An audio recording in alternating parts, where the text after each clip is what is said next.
Hello प्यारे भाई एवं बहना, आ गए हैं पार्ट 4 लेकर के।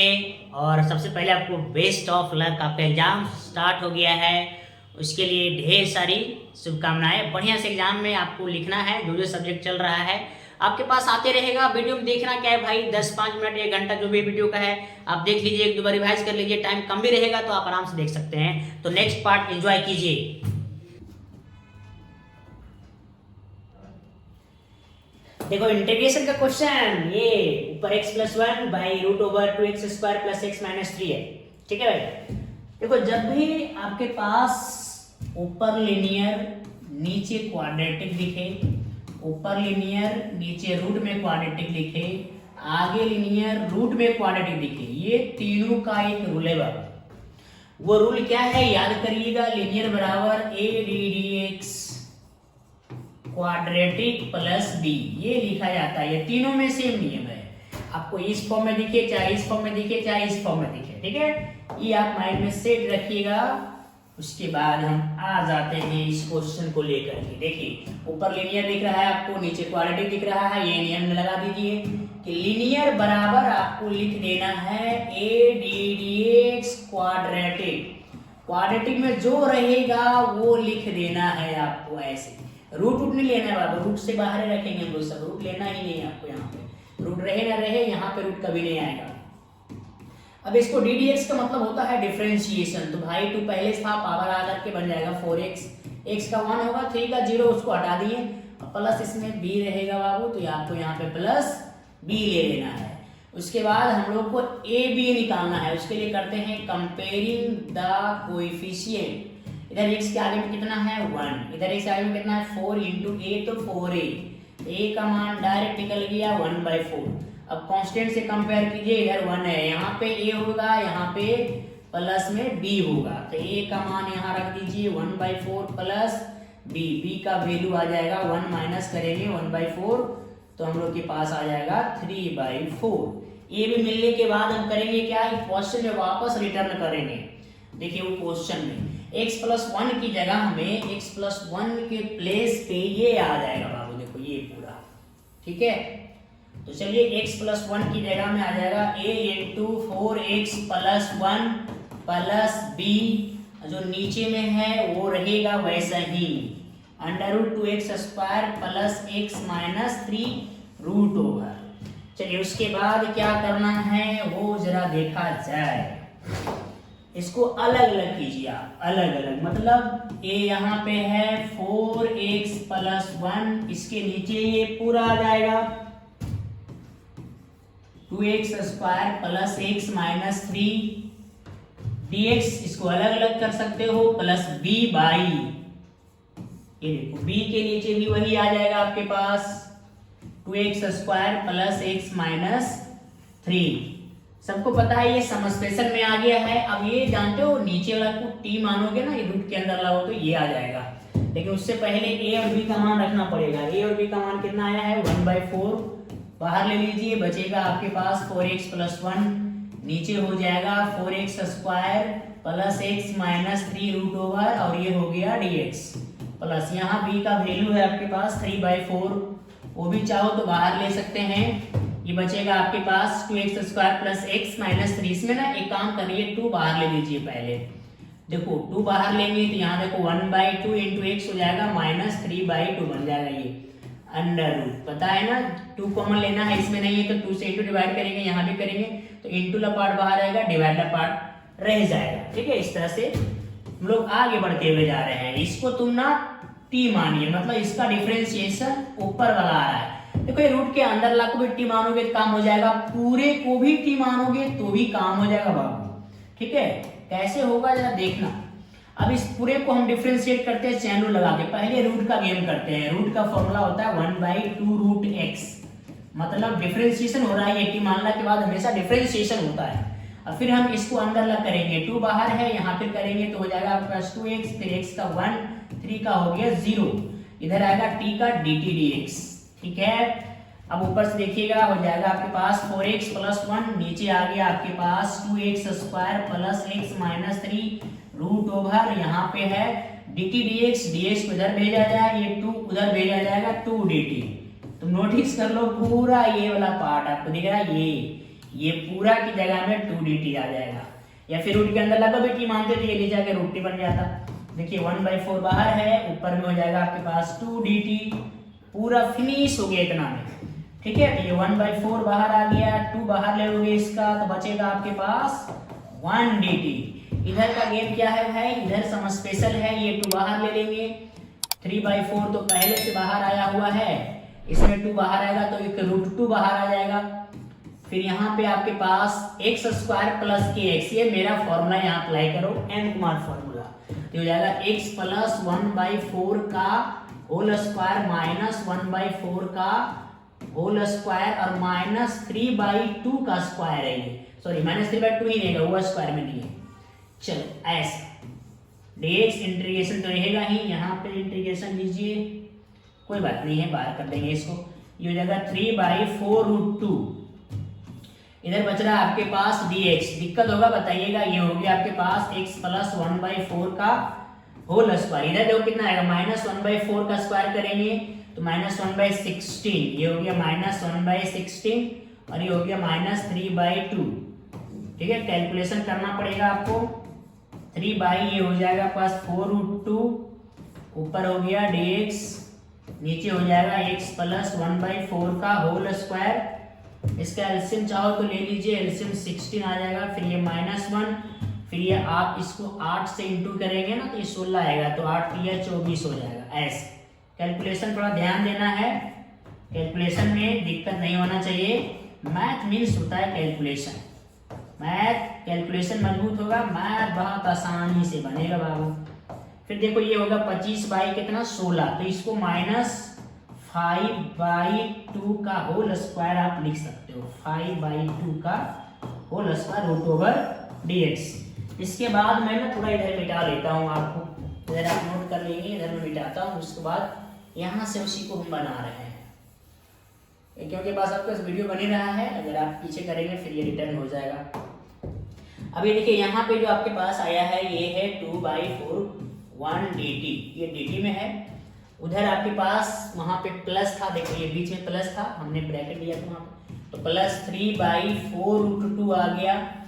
फिर यहाँ पे है dx, ये देखो x के फॉर्म में है, ये t के फॉर्म में है, उसमें सम स्पेशल का फॉर्मूला अप्लाई होगा बाबू, सम स्पेशल, ये सब बढ़िया क्वेश्चन है, एक भी क्वेश्चन बढ़िया से कर लेंगे, सारे इसी टाइप के आपको मिलेंगे, तो इस टाइप के मिलेगा तो रगड़ सकते हो। अब देखो ये सम स्पेशल में फॉर्मूला आ जाएगा, इसका इंटीग्रेशन करेंगे, पहले तो कटेगा, ये हो जाएगा 1 का हो जाएगा t के रिस्पेक्ट में हम लोग कर रहे हैं, +3/4√2, इसका फॉर्मूला याद है, log x पूरे को पढ़ रहे हैं, फिर +√, यही होता है, x + 1/4 का होल स्क्वायर -5/2 का होल स्क्वायर √, ये फॉर्मूला लगाए बाबू +c। ठीक है, ध्यान रखिएगा, ये हो गया 1/2। t किसको माने थे आप वो रख दीजिए पूरे को, t हम माने हैं 2x² + x - 3, ये हो गया पूरा t, रूट वाला पार्ट पूरा, ये पूरा t हो गया, यहाँ पे 3/4√2 प्लस लॉग, यहाँ भी आप आंसर छोड़ सकते हो, लेकिन हम लोग और थोड़ा सा सिंप्लीफाई कर सकते हैं। देखो ये वाला पार्ट हम किसको सॉल्व करके लाए हैं, जरा आप समझ सकते हो, ये वाला पार्ट जो आया हुआ है ये है इससे सॉल्यूशन किया हुआ, देखो x² + 1/2x - 3/2, ये भी ले सकते हैं +c। ठीक है, तो ये है तुम्हारा आंसर, यहाँ भी आप छोड़ सकते हैं, कैलकुलेशन यहाँ भी कर सकते हैं, एलसीएम लेंगे, इधर भी एलसीएम लेंगे, पूरा और भी सिंपलीफाई हो सकता है, यहाँ भी छोड़ेंगे तो आपका नंबर नहीं कटेगा। ये बहुत बढ़िया क्वेश्चन था, कोई दिक्कत होगा बताइएगा। नेक्स्ट क्वेश्चन, ये देखो आ गया इंटीग्रेशन का, डिफरेंट इंटीग्रेशन का क्वेश्चन। देखो डिफरेंट इंटीग्रेशन में हमेशा हम बताते हैं कि अगर सिंपल कोई इंटीग्रेशन दिखता है तो आप लगा सकते हो, अगर कोई सिंपल इंटीग्रेशन ना दिखे और प्रॉपर्टी पर दिखता है, देखो प्रॉपर्टी 8 गो था, एक प्रॉपर्टी था 0 से a fx dx। ठीक है, इसमें होता क्या है भाई, लिमिट वही रहता है, लेकिन जहां पे x है वहां हो जाता है a - x, मतलब अपर लिमिट -x से हटा देते हैं हम लोग। ठीक है, और इसी तरह के एक और प्रॉपर्टी था जिसमें लिखा हुआ था 0 से 2a, इसमें भी वही होता है बाबू, अपर लिमिट माइनस एक्स से हटाते हैं, लेकिन अगर फंक्शन घूम के वही आता है तो हमारे समझते ये वाला प्रॉपर्टी लगता है। तो घूम के अगर वही आ रहा है, अगर माइनस साथ में लाता है तो जीरो हो जाता है, घूम के वही आता है लेकिन माइनस नहीं आता है तो आगे में 2 होता है, लिमिट उसका हाफ होता है।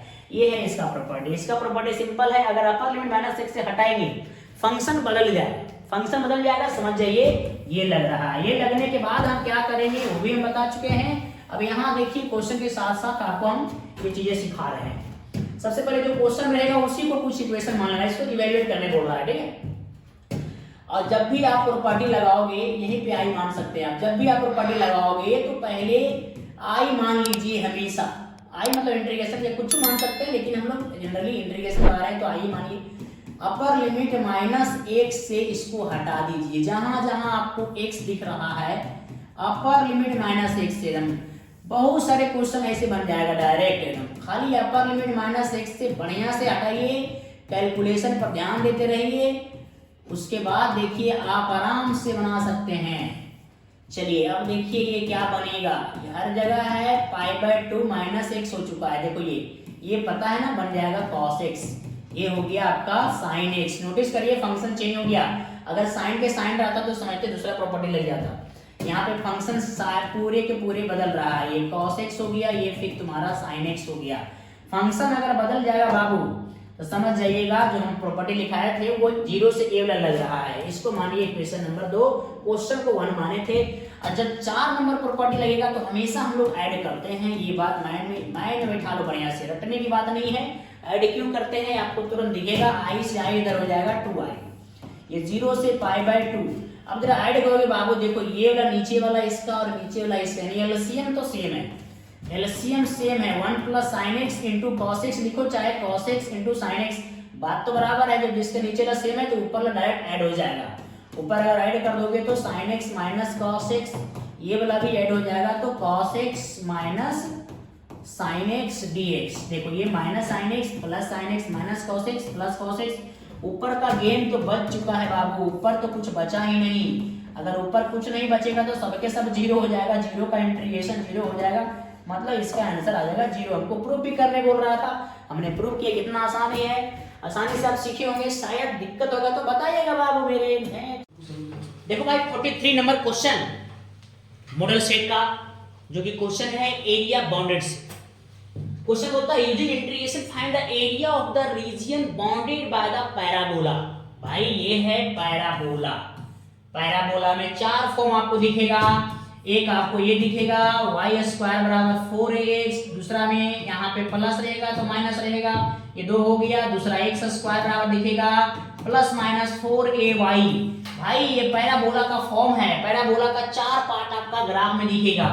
एक ग्राफ आप देखोगे तो इस हिसाब से बनेगा, दूसरा आपका इस हिसाब से बनेगा, तीसरा आपका ऊपर बनेगा, चौथा आपका ऐसे बनेगा, ठीक है। तो कब कहाँ कैसे बनेगा जरा वो बात आप समझ लीजिए बढ़िया से, ठीक है भाई। जब भी y का पावर इवन रहेगा, y का पावर इवन रहेगा तो ग्राफ चलता है x एक्सिस के सिमेट्रिकल, मतलब यहाँ पे देख सकते हैं y का पावर इवन है तो ग्राफ बनेगा x एक्सिस के सिमेट्रिकल। तो ग्राफ अगर बनाने की बात अगर आपसे किया जाए तो देखिए ग्राफ ना ये x एक्सिस के सिमेट्रिकल ऐसे बनेगा बाबू, ऐसे, ठीक है। इसका राइट साइड मूव होगा, राइट साइड, क्योंकि राइट हैंड पैराबोला है। क्यों ऐसा होता है सोच सकते हो, इसमें x का जो मान है कभी माइनस नहीं हो सकता, क्योंकि x का मान अगर इसे माइनस ले लेंगे आप तो ये y स्क्वायर बराबर नेगेटिव आ जाएगा। किसी का स्क्वायर कभी नेगेटिव नहीं होता है, इसीलिए तो ये ग्राफ आप समझ सकते हो ऐसे बनेगा। ये x बराबर 4 ग्राफ देखो ऐसे बनता है, सिंपल है। ये सिंपल एरिया बाउंडेड का क्वेश्चन है, इसलिए पहले तुम ग्राफ बना सकते हो। लेकिन अगर कुछ बढ़िया बढ़िया क्वेश्चन एग्जाम में आता है ना तो पहले निकालिए point of intersection. First find निकालना होगा आपको पॉइंट ऑफ इंटरसेक्शन। वो कैसे निकालेंगे भाई, दोनों इक्वेशन को सॉल्व करना होगा। इसको 1 मान लीजिए, दूसरा x बराबर 4 है, इसको 2 मान लीजिए। इसमें x का मान डाल दीजिए मेरे प्यारे। देखिए y स्क्वायर बराबर हो जाएगा 16 गुना 4 करेंगे तो 64 हो जाएगा, y बराबर √64 हो जाएगा, और y रूट से बाहर अगर निकलेगा तो प्लस माइनस 8 हो जाएगा। भाई आपने x रखा 4, y आ गया प्लस माइनस 8, यानी पॉइंट ऑफ इंटरसेक्शन प्यारे 4, 8 हो गया और 4, 8 हो गया। मतलब जहां जहां ये कट कर रहा है वो वाला पॉइंट आपने निकाल दिया। एक निकाला 4,8 और दूसरा निकाला आपने 4,-8। इससे जो बॉन्ड हो रहा है वो आपको एरिया चाहिए, ठीक है। तो बॉन्ड हो रहा है, आपको दिख ही रहा होगा कौन सा ये बॉन्ड हो रहा है भाई मेरे। देखो ये वाला पार्ट बॉन्ड हो रहा है, ये पूरा बढ़िया से एकदम एग्जाम में अच्छा से ग्राफ बनाना है, एकदम गांव देहात का खटिया बना दीजिए ताकि मजा लगे देखने में भाई। आप देखो ये वाला जो पॉइंट है ये 0 0 है, सबको दिख रहा होगा क्योंकि ये ओरिजिन है। इसमें एक्स एक्सिस वाई एक्सिस ये मेंशन कर दीजिएगा, थोड़ा ज्यादा मजा आएगा। अब देखिए आप क्या करोगे भाई, ये एरिया निकालोगे और ये एरिया निकालोगे। तो भाषा एग्जाम में लिखना है, क्या लिखना है, area which is bounded by curve। जो कर्व से बाउंड हो रहा एरिया वो वाला एरिया चाहिए हमको। सबसे पहले एक बात जान लो भाई मेरे, अगर आप इस कर्व को इंटीग्रेट करते हो यहां से यहां तो सीधा यहां से परपेंडिकुलर यहां तक आएगा, यानी ये पूरा पार्ट देगा, इधर से परपेंडिकुलर और इधर से परपेंडिकुलर, ये पूरा पार्ट आपका एरिया देगा। लेकिन आपको तो चाहिए दोनों। तो भाई अगर इस कर्व को इंटीग्रेट करते हो, इस कर्व को, और अगर एक एक्सिस में आ रहा है तो सबसे पहले इस कर्व का इक्वेशन क्या है, y² बराबर 16x। y निकालोगे हो जाएगा 4√x। मतलब अगर आपको x एक्सिस में झुकेगा तो y निकालना है इन टर्म्स ऑफ x, और y एक्सिस में झुकेगा तो आपको x निकालना है इन टर्म्स ऑफ y। कैसे निकालेंगे जरा देखिए, हमने निकाल भी रखा है, वहां पे आया 4√x और dx। इसका लिमिट लिखेंगे 0 से 4, ये हो गया 0, ये हो गया 4। अगर इसको इंटीग्रेट करते हो बाबू मेरे तो ये पूरा पार्ट आपका आंसर देगा। ये नीचे वाला नहीं आएगा, लेकिन आपको दिख रहा है ऊपर वाला नीचे वाला क्या है, सेम है। तो आप आगे में ना 2 लगा दीजिए। अब इसको इंटीग्रेट कर देंगे, आंसर हो जाएगा भाई मेरे, ये 2 और 4 गुना करेंगे 8 हो जाएगा। अब रूट का इंटीग्रेशन करते हो बाबू तो पहले रूट का मतलब होता है पावर में 1/2, तो डायरेक्ट लगा दो फॉर्मूला, x के पावर n का इंटीग्रेशन पावर में एक जोड़ दिया जाए, अब पावर नीचे लाके छोड़ दिया जाए, और जो लिमिट है वो रख दिया जाए। अरे प्यारे लॉजिक के साथ आगे बढ़ंतम, जहां दिक्कत हो बनतम वहां बोलंतम। अब देखो x के पावर आगे आपके पास ये 3/2, नीचे भी आ जाएगा 3/2। इसका जो लिमिट है उसको रखिए 0 से 4। अब ये देखो ये 2 जाएगा ऊपर, ये हो जाएगा 16/3। अब हम करते क्या है, इंटीग्रेशन के बाद पहले पुट करते हैं अपर लिमिट, सबको पता होगा, तो 4 के पावर आ जाएगा 3/2, बीच में माइनस, फिर आखिर ये 0 के पावर हो जाएगा 3/2। तो 0 के पावर कुछ भी लेंगे तो कोई फर्क नहीं पड़ेगा। तो भाई ये बच रहा है 4 के पावर 3/2, ये तो पार्ट खत्म हो गया। तो ये 16/3 और ये होगा 4 के पावर 3/2 है। इसको लिखो 2 के पावर 2, इसके पावर 3/2, और ये उड़ा दो बाबू। तो 2 के पावर 3 कितना हो जाएगा 8। 16 गुना 8 कीजिए कितना आता है भाई, और लिख दीजिए 16 25 80 16 88 से होता है बाबू 128। हिंदी में पढ़ना पड़िए, मजा आ जाएगा बाबू। ये हो जाएगा इतना स्क्वायर यूनिट। किसी को प्रॉब्लम है तो जरूर बताना बाबू। ये है 128/3। समझ में आया। नेक्स्ट क्वेश्चन देखो, अब क्वेश्चन नंबर 44 का क्वेश्चन है d/dx - y बराबर x into e⁻x। भाई d/dx से कोई एक इक्वेशन बना हुआ है तो उसको बोलते हैं डिफरेंशियल इक्वेशन। तो ये डिफरेंशियल इक्वेशन का क्वेश्चन है, डिफरेंशियल इक्वेशन से आपको कर्व मिलाना है। तो भाई आप जानते हो इंटीग्रेशन करना पड़ेगा, लेकिन उसके लिए बहुत से नियम्स है। जो आप ये क्वेश्चन देख रहे हो ये इस फॉर्म में आपको दिख रहा होगा, वो है ये हमने ऑब्जेक्टिव में भी देखा था, d/dx + py बराबर q। इसमें क्या नियम था बाबू कि p और जो q है या तो x में रहेगा या तो कांस्टेंट रहेगा, इसमें एक ही को y रहेगा। अगर a को x रहता है तो इस फॉर्म में जाता है। मैंने ये बातें पिछले वीडियो में भी डिस्कशन किया हूं बाबू, अगर दिक्कत होगा तो आप जरूर बताएंगे हमको। देखो ये इसमें a को x रहेगा तो इस फॉर्म में जाता है। तो इसमें इंटीग्रेटिंग फैक्टर निकालने का जो तरीका है वो है e⁻p⁻dx, और इसमें इंटीग्रेटिंग फैक्टर निकालने का जो तरीका है वो है e⁻r⁴ ये ठीक है। ये बातें आप माइंड में रख लीजिएगा। तो अभी आपको ना ये ऊपर वाला जो फॉर्म है उस पर दिख रहा है आपको, ठीक है। देखिए इस पर, तो भाई इस क्वेश्चन को देखा जाए d/dx - y बराबर x into e⁻x।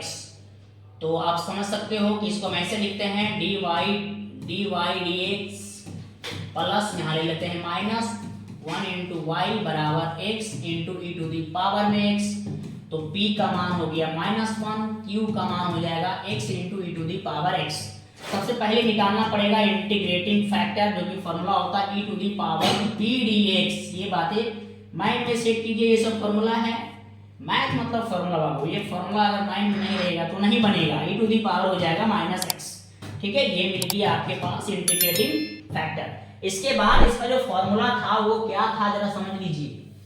इसका फॉर्मूला ये था एक बाबू मेरे, y इंटू आई एफ बराबर integration q into I F D X plus C, ऐसे।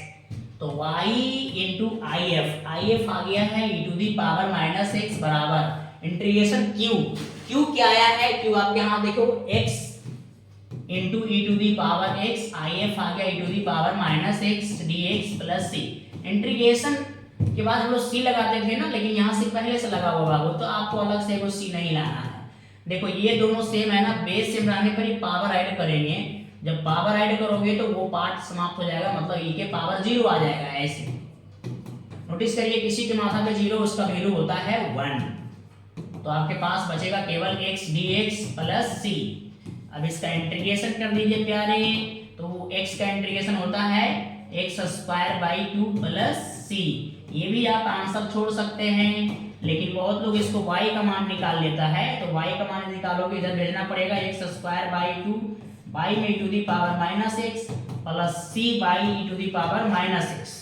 तो आप इसको और बढ़ा सकते हैं। देखिए ये हो जाएगा x² into e to the power -x, minus नीचे था ना, ऊपर जाके प्लस हो जाएगा, ठीक है। ऊपर जाके हो जाएगा प्लस x बाई हो जाएगा 2, और इसको भी अगर ऊपर ले जाएंगे c into e to the power x। तो ये हो गया तुम्हारा फाइनल आंसर। इससे आगे आप ज्यादा नहीं जा सकते हैं, ठीक है। नेक्स्ट क्वेश्चन दिक्कत होगा बताइएगा, बहुत आराम से हम इस क्वेश्चन को बना रहे थे। Next, if the vertices ABC of a triangle ABC having position vector, ये पोजीशन वेक्टर है। पोजीशन वेक्टर मतलब ये पॉइंट से बना हुआ वेक्टर है। देखो ट्रायंगल की बात किया है तो ट्रायंगल बना लीजिए। ये A है, इसको B बोलते हैं, इसको C। नाम दिया हुआ है सबका, पोजीशन वेक्टर कितना कितना है वो दे दिया है। ये है 1 2 और 3। और B का पार्ट जो है बाबू मेरे -1, 0, 0। और C का जो पार्ट है वो है आपके पास 0, 1 और 2। अब देखिए आगे क्या क्या बोला है। Then find angle ABC। देखो एंगल ABC, ABC कहने का मतलब हो गया एंगल B मांग रहा है आपसे, यानी आपको ये एंगल निकालना पड़ेगा, ठीक है।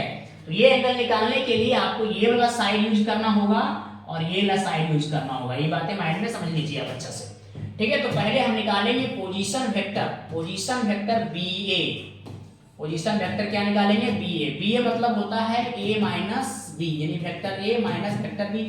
कर सकते हो आप बोलोगे वेक्टर तो है ही नहीं है, वेक्टर लगा दीजिए। अगर A है देखिए वहां पे है 1 2 3, यहाँ डाल दीजिए आप i cap plus 2j cap plus 3k cap. ये हो गया वेक्टर A।